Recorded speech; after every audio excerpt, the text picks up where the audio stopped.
तो आज हमें Motherson Sumi wiring India limited यानी MSWIL इस पर कुछ जानकारी मिली है। हाँ, MSWIL ये सुमिटोमो वायरिंग सिस्टम्स और मदरसन ग्रुप का जॉइंट वेंचर है। बिल्कुल। और सुनने में आया है कि ये भारत में जो ऑटोमोटिव वायरिंग हार्नेस का मार्केट है, हाँ, उसमें काफी बड़ा प्लेयर है। हाँ, मार्केट लीडर कह सकते हैं। हाँ। करीब 40% से ज्यादा हिस्सेदारी है इनकी। और 40%? ये तो बहुत ज्यादा है। हाँ, और ये बनी कैसे थी याद है? हाँ 2022 में संवर्धन मदरसन इंटरनेशनल से ये अलग हुई थी। हाँ, वो डीमर्जर हुआ था, खास तौर पर इंडियन OEMs के लिए, है ना? बिल्कुल, भारतीय गाड़ियों के लिए वायरिंग हार्नेस बनाने पर फोकस। तो चलिए जरा इसके फाइनेंशियल नंबर्स देखते हैं। जो आंकड़े मिले हैं उसमें 14 जुलाई को शेयर का भाव था 63 रुपए 30 के आसपास। और मार्केट कैप? मार्केट कैप था लगभग 28,000 करोड़ से थोड़ा ज्यादा। ठीक है, नंबर्स तो ठीक ठाक लग रहे हैं। अच्छा, इसमें एक चीज जो मैंने देखी वो है इनका रिटर्न ऑन इक्विटी ROE। हाँ, वो कैसा रहा है? पिछले 3 साल का एवरेज देखें तो 39.2%, जो कि काफी अच्छा है। 39%? ये तो बहुत सॉलिड है। बिल्कुल, और पिछले साल का भी 35.9% था। हम्म और सिर्फ कमाई नहीं रहे, शेयर होल्डर्स को डिविडेंड भी अच्छा दे रहे हैं।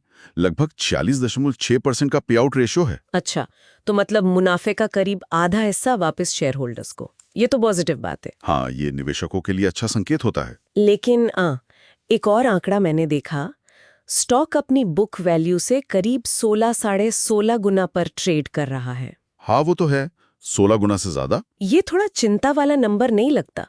मतलब इतना प्रीमियम क्यों? देखिए, ये एक जरूरी पॉइंट है। इतना high price to book ratio अक्सर दो चीजें दिखाता है। या तो मार्केट को इनसे बहुत ही ज्यादा ग्रोथ की उम्मीद है। अच्छा। या फिर इनकी मार्केट पोजीशन इतनी मजबूत मानी जा रही है कि लोग प्रीमियम देने को तैयार है। लेकिन हाँ, इसमें वैल्यूएशन का रिस्क तो रहता ही है। पर अगर हम पूरी तस्वीर देखें तो इनका रिटर्न ऑन कैपिटल एम्प्लॉयड यानी ROCE वो भी बहुत दमदार है, 42.5%। ओह, ROCE भी 42%। हाँ, इसका मतलब कंपनी अपने पूरे कैपिटल को, चाहे वो इक्विटी हो या डेट, बहुत अच्छे से इस्तेमाल करके रिटर्न कमा रही है। ठीक है, तो रिटर्न के आंकड़े तो अच्छे हैं, पर ग्रोथ कैसी है?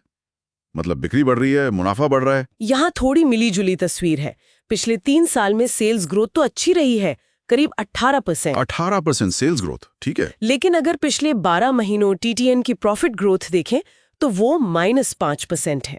-5 मतलब प्रॉफिट कम हुआ है? हाँ, हाल फिलहाल में प्रॉफिट पर दबाव दिखा है और स्टॉक प्राइस ने भी पिछले 1 साल में कुछ खास नहीं किया। CAGR देखें तो -14% रहा है। तो बिक्री बढ़ी पर मुनाफा घटा और शेयर भी नीचे गया।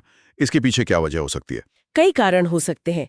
हो सकता है रॉ मटेरियल जैसे कॉपर वगैरह महंगा हुआ हो। हाँ, वो तो होता है। या फिर ऑटो इंडस्ट्री में जो साइकिल चलता है, कभी डिमांड ऊपर कभी नीचे, उसका असर हो। अच्छा, शेयर होल्डिंग पैटर्न में कुछ बदलाव? ज्यादा नहीं।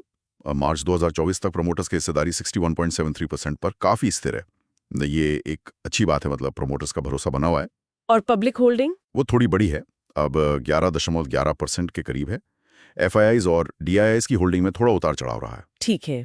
अच्छा, हाल में कुछ और खबरें भी थीं शायद कंपनी से जुड़ी? हाँ, 2 जरूरी घोषणाएं हुई हैं। एक तो शेयर धारकों ने 1.2 के रेशियो में बोनस शेयर को मंजूरी दी है। ओह, बोनस शेयर? मतलब हर 2 शेयर पर 1 शेयर फ्री मिलेगा? बिल्कुल। इससे अक्सर लिक्विडिटी बढ़ती है और निवेशकों का सेंटिमेंट भी पॉजिटिव होता है। और दूसरी खबर? एक नए CFO की नियुक्ति हुई है, श्री गुलशन। वो 2 जुलाई 2025 से अपना पद संभालेंगे। अच्छा, नई CFO आ रहे हैं, कुछ अनुभव वगैरह? हाँ, बताया गया है कि उन्हें फाइनेंस में 14 साल से ज्यादा का अनुभव है। तो ये एक मजबूत हायरिंग लगती है, खासकर जब प्रॉफिट पे थोड़ा दबाव दिख रहा हो। बिल्कुल, एक अनुभवी CFO का आना फाइनेंशियल मैनेजमेंट और स्ट्रैटेजी के लिए अच्छा हो सकता है। तो अगर हम सारी जानकारी को समेटें तो मदरसन सुमी वायरिंग एक तरफ तो मार्केट लीडर है, अच्छे JV पार्टनर्स हैं, रिटर्न रेशियोज भी काफी अच्छे हैं। हाँ, ROE, ROCE, dividend pay out सब सॉलिड है। लेकिन दूसरी तरफ वैल्यूएशन काफी हाई है, प्राइस टू बुक 16.5 गुना। और हाल में प्रॉफिट ग्रोथ नेगेटिव रही है, शेयर प्राइस भी गिरा है। सही कहा। तो ये एक मिली जुली तस्वीर है, मजबूत फंडामेंटल्स हैं, लेकिन कुछ चिंताएं भी हैं जिन पर नजर रखनी होगी। बिल्कुल, और आगे का सोचना भी दिलचस्प होगा। हाँ, जैसे कि इलेक्ट्रिक गाड़ियों ईवीज का ट्रेंड बढ़ रहा है। ऑटो इंडस्ट्री में इतनी टेक्नोलॉजी बदल रही है। सही बात है, वायरिंग हार्नेस का रोल ईवीज में और भी अहम हो जाता है ना? हाँ बिल्कुल। तो ये कंपनी इस बदलते माहौल में अपनी लीडरशिप कैसे बनाए रखेगी? क्या ये नए मौके भुना पाएगी? ये सब देखना काफी इंटरेस्टिंग होगा। ये एक अच्छा पॉइंट है आगे सोचने के लिए।